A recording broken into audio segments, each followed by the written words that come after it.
Welcome to QA Focus Tamil channel. இன்றைக்கி நம்ம coordination காம்பவுண்டில் நாமென்க்ளேச்சர் ஆஃப் கோஆர்டினேஷன் காம்பவுண்ட்ஸ் தான் படிக்க போகிறோம். ஃபஸ்ட்டு கோஆர்டினேஷன் காம்பவுண்ட்னா என்ன? கோஆர்டினேஷன் காம்பவுண்ட் சொல்லக்கூடியது ஒரு காம்பவுண்டோடைய சென்ட்ரல் மெட்டல் ஆட்டம் அதோடைய நெய்பராக பக்கத்தில் இருக்கக்கூடிய மீதி அயோன்ஸ் ஆர் மோலிக்யூல்ஸ்மாயிட்டு பாண்ட் ஃபார்ம் பண்ணியிருக்குது, அதில் லிங்க் பண்ணியிருக்குது. கோஆர்டினேஷன் பாண்டு மூலமாக வந்தால் அந்த டைப் ஆஃப் காம்பவுண்டை தான் நம்ம கோஆர்டினேஷன் காம்பவுண்ட்ஸ்ன்னு சொல்லுவோம். ஃபார் எக்ஸாம்பிள், நீங்கள் இதை பார்த்துக்கிடுங்க. நம்ம ஒரு கோஆர்டினேஷன் காம்பவுண்ட் எழுத போகிறோம். Na2 Zn4. இதில் இந்த சிங்க் தான் சென்ட்ரல் மெட்டல் ஆட்டம். இதோடைய நெய்பராக வரக்கூடிய அயோனுமா இல்லாட்டி இந்த மோலிகூல்ஸ்மா பாண்டு ஃபார்ம் பண்ணது கோஆர்டினேட் பாண்டுனா அந்த டைப் ஆஃப் காம்ப்ளெக்ஸ் அல்லது காம்பவுண்டை தான் நம்ம கோஆர்டினேஷன் காம்பவுண்ட் சொல்லுவோம். இப்போ இங்கே சிங்கு ஓஹ்மா பாண்டு ஃபார்ம் பண்ணியிருக்குது, கோஆர்டினேஷன் பாண்டு தான். அப்படின்னா நமக்கு கோஆர்டினேஷன் காம்பவுண்ட்ஸ் நமக்கு எப்படி டிஃபைன் பண்ண முடியும்? Coordination compounds R a complex compound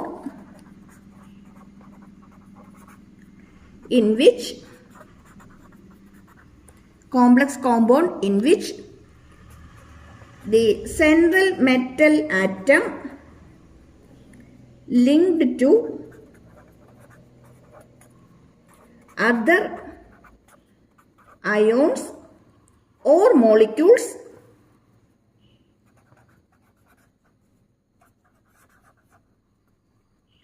through or by coordination bond.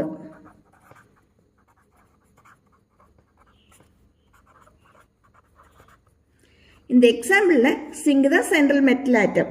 இந்த சென்ட்ரல் மெட்டல் ஆட்டம் ஓஹ்மா 4 OH இருக்குங்க. இந்த 4 OHமா பாண்ட் ஃபார்ம் பண்ணியிருக்குது, கோஆர்டினேஷன் பாண்டு தான். அதனால தான் இந்த காம்ப்ளெக்ஸை நம்ம கோஆர்டினேஷன் காம்பவுண்ட்னு சொல்லுதோம், கோஆர்டினேஷன் காம்ப்ளெக்ஸ்னு சொல்லுதோம். இனி என்ன கோஆர்டினேஷன் பாண்டு?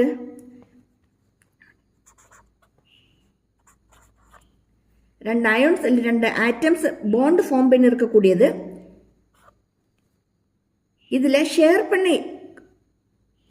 பண்ணி இருக்க எலக்ட்ரான்ஸை ரெண்டையுமே ஒரே எலமெண்ட் தான் கொடுக்குதுன்னா, ஒரே மாலிகூல் தான் டொனேட் பண்ணுதுன்னா அந்த டைப் ஆஃப் பாண்டு தான் கோஆர்டினேஷன் பாண்டுன்னு சொல்லுவோம். இப்போ இங்கே AB பாண்ட் ஃபார்ம் பண்ணியிருக்கு. இங்கே 2 எலக்ட்ரான்ஸ்,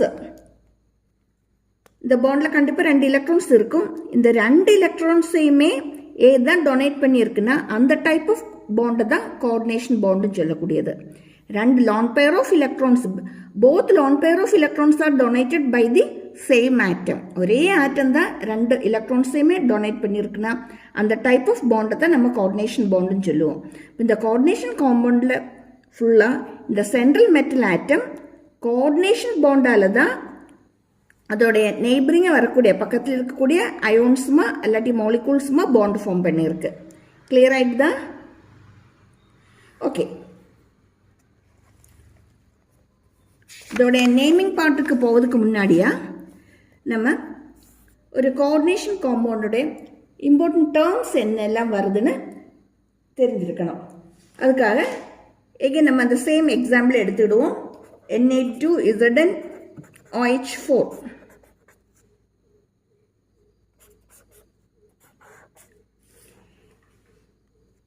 இதில் இந்த ஸ்கொயர் பிராக்கெட்டுக்குள்ள எழுதி இருக்கக்கூடிய இந்த மெட்டல் தான் நம்ம சென்ட்ரல் மெட்டல் ஆட்டம் சொல்லுவோம். First one is central metal atom. The second one, இந்த ஸ்கொயர் பிராக்கெட்டில் சென்ட்ரல் மெட்டல் ஆட்டம் தவிர வேறு என்னெல்லாம் இருக்குதோ அதை தான் நம்ம லிகாண்ட் சொல்லுவோம். இப்போ இங்கன்னா ஒரு லிகாண்ட் தான் இருக்குது. சில காம்ப்ளெக்ஸில் இன்னும் கூடுதல் லிகாண்ட்ஸு வரலாம். இப்போ இந்த ஸ்கொயர் பிராக்கெட்டுக்குள்ள சென்ட்ரல் மெட்டல் ஆட்டம்க்கு அது கூட வேற என்னெல்லாம் molecules or ions வந்திருக்கோ அதை தான் நம்ம என்ன சொல்லுவோம், ligands சொல்லுவோம். ligand.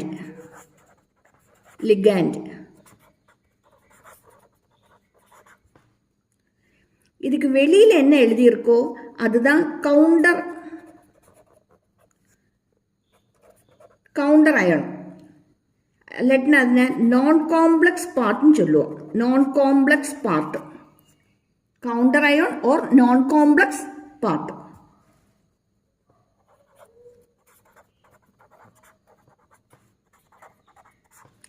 or non-complex part.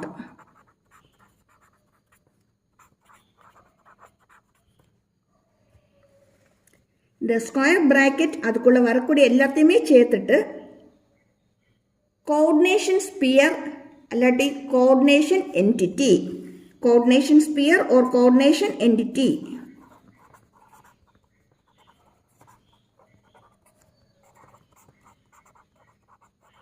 Sphere അല്ലാട്ടി കോർഡിനേഷൻ എൻറ്റിറ്റി. ക്ലിയർ ആയിട്ടാ?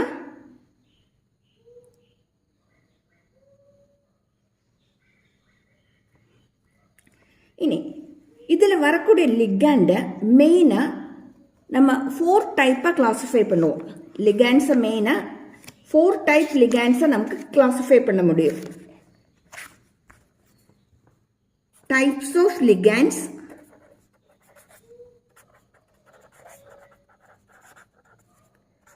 based on density. டென்சிட்டினா என்ன? எத்தனை number of coordination bond form பண்ண முடியுமோ அதை தான் அதோடைய டென்சிட்டின்னு சொல்லுவோம். Number of coordinate bond that a ligand can form. ஒரு லிகாண்டுக்கு எத்தனை பாண்டு ஃபார்ம் பண்ண முடியுமோ, கோஆர்டினேஷன் பாண்டு ஃபார்ம் பண்ண முடியுமோ அதை தான் நம்ம அதோடைய டென்சிட்டின்னு சொல்லுவோம். டென்சிட்டியை பேஸ் பண்ணி மெயினாக 4 கிளாசிஃபை பண்ணியிருக்கு. First one is monodentate ligand. Then the other category is bidentate. Next one is polydentate. The last one is ambidentate.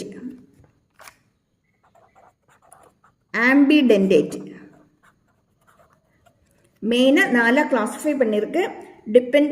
Depending on the density of the ligands. Density means the number of coordinate bonds that a ligand can make with the central metal atom. Central metal atom எத்தனை bond form பண்ண முடியுமோ அதை தான் நம்ம டென்சிட்டின்னு சொல்லுவோம். டென்சிட்டியை base பண்ணி மெயினாக 4 classify பண்ணிருக்கு. ஃபர்ஸ்ட் ஒன்னா மோனோடென்டேட்டு, செகண்ட் ஒன்னா பைடென்டேட்டு, அடுத்ததுன்னா போலிடென்டேட்டு, லாஸ்ட் ஒன்னா ஆம்பிடென்டேட்டு. மோனோடென்டேட்னா அதுக்கு ஒரு பாண்டு தான் ஃபார்ம் பண்ண முடியும். பைடென்டேட் ஓர் டைடென்டேட் அந்த பேர்லேயே இருக்கு. இதுனா 2 பாண்டு ஃபார்ம் பண்ணும். போலிடென்டேட்னா 3 அதுக்கு மேலேயோ பாண்டு ஃபார்ம் பண்ணதான் போலிடென்டேட். 3 அதுக்கு மேலேயோ பாண்டு ஃபார்ம் பண்ணதான் போலிடென்டேட். அப்படின்னா ஆம்பிடென்டேட் என்னது? ஆம்பிடென்டேட்னா அதில் 2 டோனர் ஆட்டம் இருக்கும். 2 டோனர் ஆட்டத்துக்குமே பாண்டு ஃபார்ம் பண்ண முடியும். ஆனால் அட் எ டைம் இது ஒரு பாண்டு மட்டும்தான் ஃபார்ம் பண்ணும். அந்த டைப்புக்கு தான் நம்ம ஆம்பிடென்டேட்னு சொல்லுவோம். இதுலனா 2 டோனர் ஆட்டம் இருக்கும், 2 பாண்டு ஃபார்ம் பண்ண முடியும். ஆனால் அட் எ டைம் ஒரே ஒரு பாண்டு மட்டும்தான் ஃபார்ம் பண்ணும். அந்த டைப்புக்கு தான் நம்ம ஆம்பிடென்டேட்னு சொல்லுவோம்.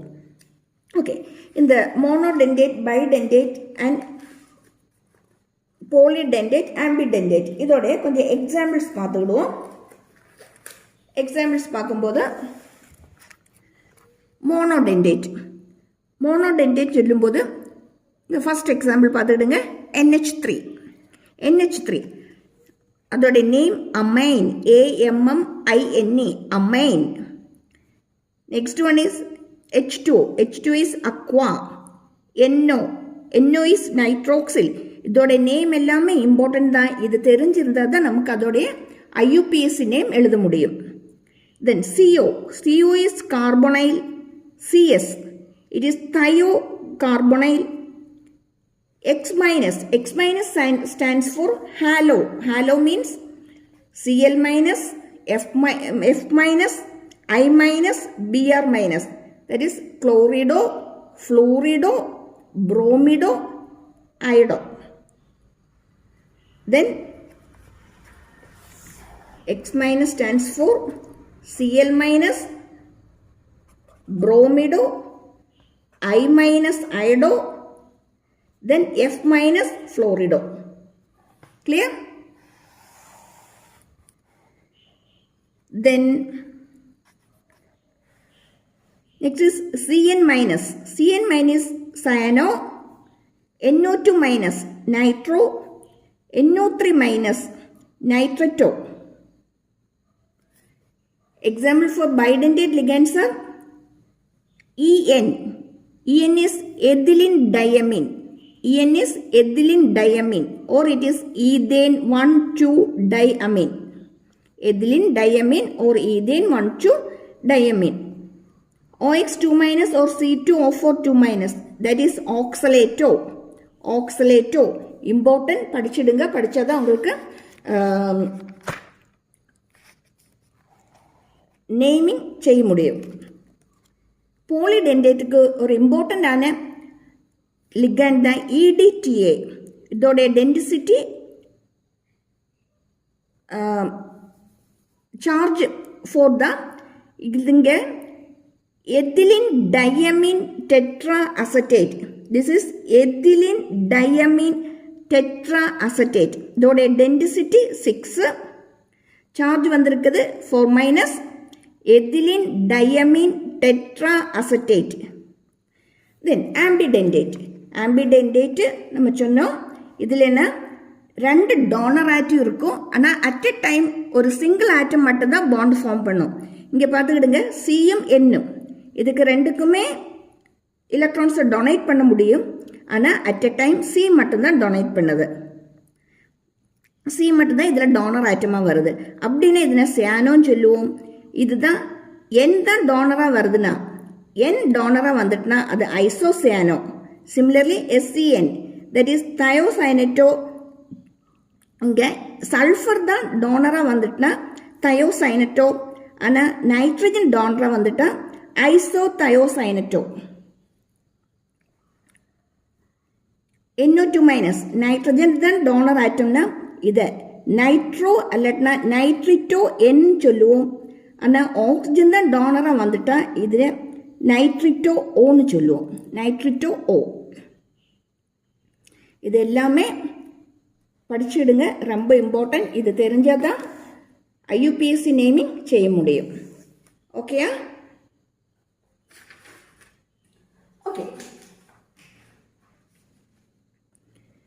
நம்ம அந்த IUPAC நேமிங் அது எப்படி செய்ய முடியும்னு பார்ப்போம்.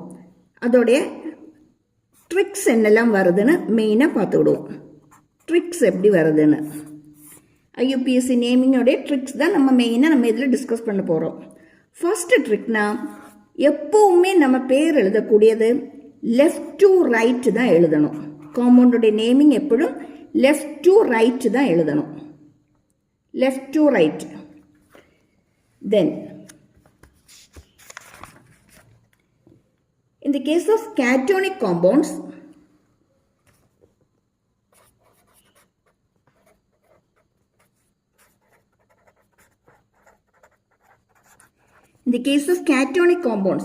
cationic compounds na complex பார்ட்டுக்கு பாசிட்டிவ் சார்ஜ் வரக்கூடியது தான் கேட்டோனிக் பார்ட். அதோடைய ஒரு எக்ஸாம்பிள் பார்த்து விடுவோம். Let us see one example. CO NH35 Cl Cl2 cationic complex. இந்த காம்ப்ளெக்ஸ்க்கு பாசிட்டிவ் சார்ஜ் தான் இருக்கும். இது கவுண்டர் ஆட்டம் நெகட்டிவாக தான் வரும். கவுண்டர் ஆட்டம் நெகட்டிவாக தான் வரும். இதுக்குன்னா பாசிட்டிவ் சார்ஜ் தான் வரும். எப்போவுமே நம்ம லெஃப்ட் டு ரைட் தான் நம்ம எழுதணும். லெஃப்ட் டு ரைட்னா இப்படி தான் நம்ம எழுதணும். எழுதும்போது ஃபஸ்ட்டாக நம்ம லிகாண்ட்ஸை பார்த்துக்கணும். லிகாண்ட்ஸு மோர் தென் ஒன் லிகாண்ட் இருந்ததுன்னா நம்ம அதோடைய ஆல்ஃபபெட்டிக்கல் ஆர்டரில் தான் எழுதணும். ஆல்ஃபபெட்டிக்கல் ஆர்டரில் தான் நம்ம எழுதணும். லிகாண்ட் எழுதும்போது ஃபஸ்ட்டு நம்ம அதோடைய நம்பர் எழுதணும். எத்தனை நம்பர் இருக்குன்னு. 2 இருந்தால் நம்ம டைன் எழுதுவோம், 3 இருந்தால் ட்ரைன் எழுதுவோம், 4 இருந்தால் டெட்ரான்னு எழுதுவோம், 5னா பென்டா, 6னா ஹெக்ஸா அப்படி எழுதுவோம். அது முடிஞ்சு அதோடைய நேம் எழுதணும். நேம் எழுதும்போது NH3 வந்தால் அமைன், Cl வந்தால் குளோரிடோ. ஓகேயா? அது முடிஞ்சு நம்ம இதோடைய சென்ட்ரல் மெட்டல் ஆட்டம் ஏதோ அது எழுதணும். இப்போ நம்ம எழுதும்போது நம்ம என்ன ஆர்டர் ஃபாலோ பண்ணணும்? Within the square bracket, first you write the number that is di, tri, tetra, penta, hexa, etc. Then write the name of the ligand. There is more than one ligand, then follow the alphabetical order. Okay. Then write the name of the central metal atom. Then write its oxidation number within bracket. Okay. Square bracket முடிஞ்சாச்சு. அது முடிஞ்சிட்டுனா வெளியில் என்ன counter iron இருக்கோ அதோட name எழுதணும். Counter ion, name of the counter ion இல்லை non complex part. அல்லன்னா நமக்கு என்ன சொல்லலாம்? அவுட்டர் ஆட்டம் ஒரு அவுட்டர் அயோன் என்னதோ அது எழுதுங்க. இந்த ஸ்கொயர் பிராக்கெட்டுக்கு வெளியில் என்னது வந்திருக்கோ அதை எழுதுங்க. அவுட்டர்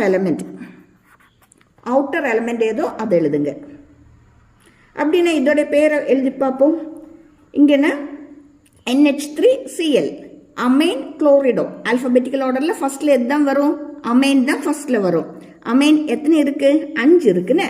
5 இருக்கிறதுனால இது ஸ்டார்ட் பண்ணக்கூடியது பென்டா,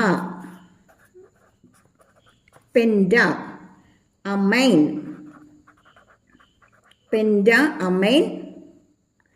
Cl ஒரெண்ணம் தான் இருக்கு, அதனால குளோரிடோ.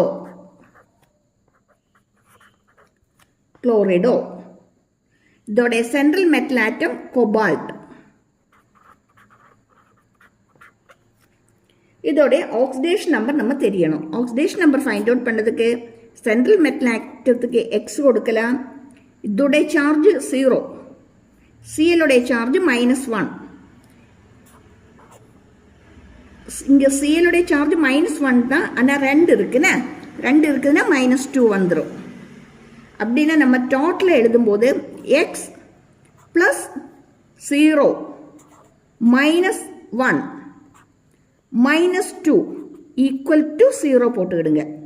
இதை 0க்கு இக்குவேட் பண்ணும்போது என்னது கிடைக்குதோ அதுதான் இந்த சென்ட்ரல் மெட்டல் ஆட்டமுடைய சார்ஜ்.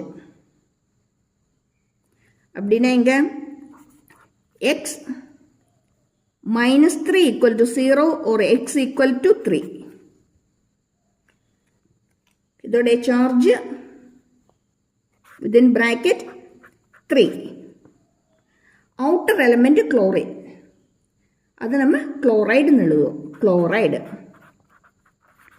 இது லிகாண்டா வந்தால் தான் நம்ம குளோரைடோ கொடுப்போம். அவுட்டர் எலமெண்ட்டாக வந்தால், நான் காம்ப்ளெக்ஸ் பார்ட்டாக வந்தால், கவுண்டர் ஆட்டமாக வந்தால் அதை சிம்பிளாக என்னதான் எழுதுவோம்? குளோரைடு. கிளியர்?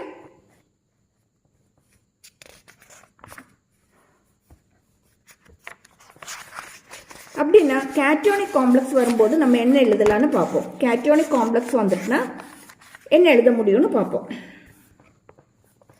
கேட்டோனிக் தான் ஆல்ரெடி நம்ம இப்போ டிஸ்கஸ் பண்ணி முடிச்சிருக்கோம். Okay, anionic.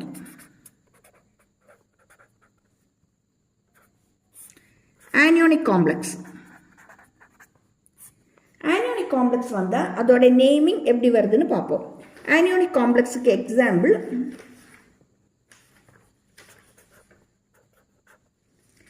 K4, Fe, CN6.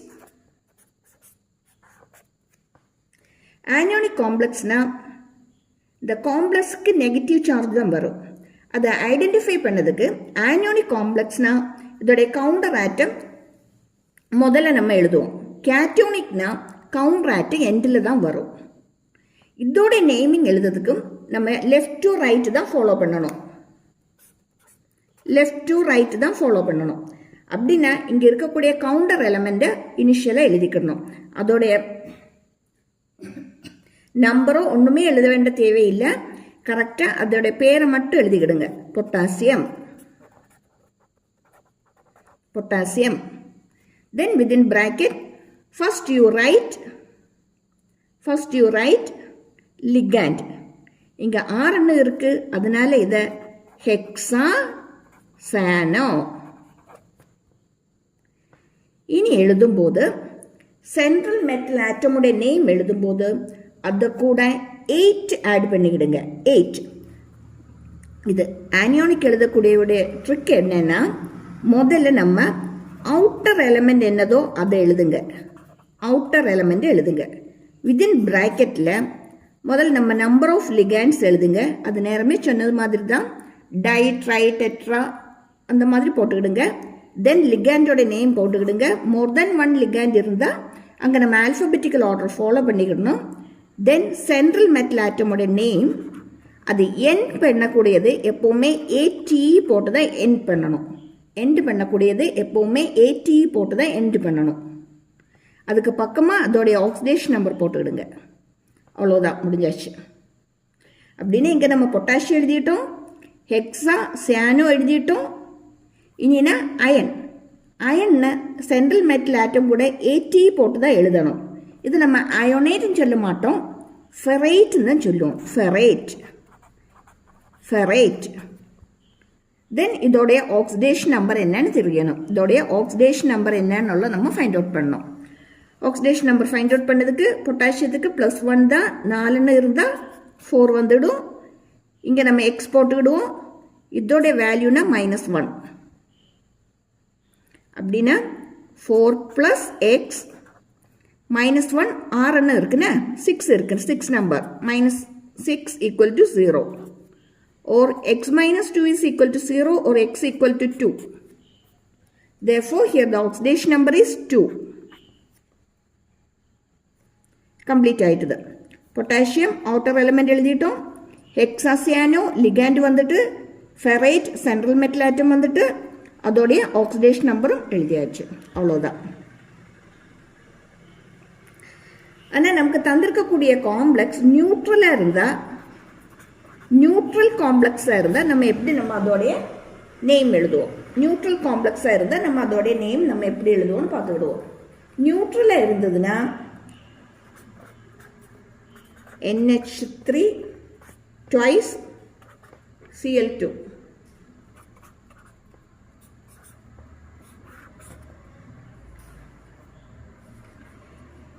Same procedure from left to right. நம்ம லிகண்ட்ஸ் ஆல்ஃபபெட்டிக்கல் ஆர்டர் போட்டு எழுதிக்கணும். லிகண்டை நம்ம ஆல்ஃபபெட்டிக்கல் ஆர்டர் நம்ம இங்கே போடும்போது அமைன் இருக்குது, குளோரிடும் இருக்குது. இனிஷியலாக ஆறு தான் வரும், அமைன் தான் வரும். நான் ஆல்ஃபபெட்டிக்கல் ஆர்டரில் ஃபர்ஸ்டில் அமைன் தான் வரும். 2 இருக்குது, அதனால நம்ம இதை டை அமைன். குளோரிடு எத்தனை இருக்கு? 2 நம்பர்ஸ். அதனால இதை டைக்ளோரிடோ.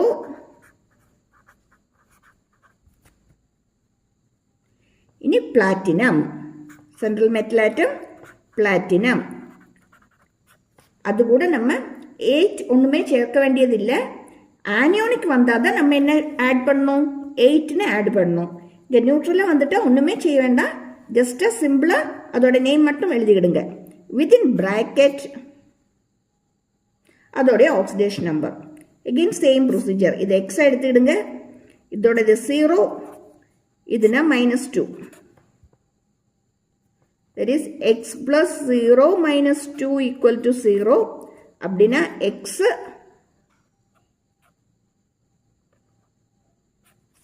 Equal to 2. நமக்கு தெரியும் குளோரின் -1, இங்கே 2 இருக்குது, அதனால -2 வருது. 2 எழுதிடுங்க. அவ்வளோதான், கம்ப்ளீட் ஆகிடுது. இந்த ட்ரிக் நீங்கள் ஃபாலோ பண்ணிட்டீங்கன்னா உங்களுக்கு ஈஸியாக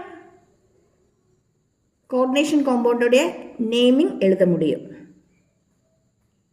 ஓகேயா? இப்போ இதே மாதிரி இனியும் வீடியோ பார்க்கறதுக்காக, கிளாஸ் பார்க்கறதுக்காக இந்த சேனலை நீங்கள் சப்ஸ்கிரைப் பண்ணிவிடுங்க. கண்டிப்பாக உங்களுக்கு யூஸ்ஃபுல்லாக தான் இருக்கும். தேங்க்யூ ஃபார் வாட்சிங். சப்ஸ்கிரைப் பண்ணிவிடுங்க, ஃப்ரெண்ட்ஸ்க்கு ஷேர் பண்ணிக்கிடுங்க, லைக் பண்ணிவிடுங்க. தேங்க்யூ.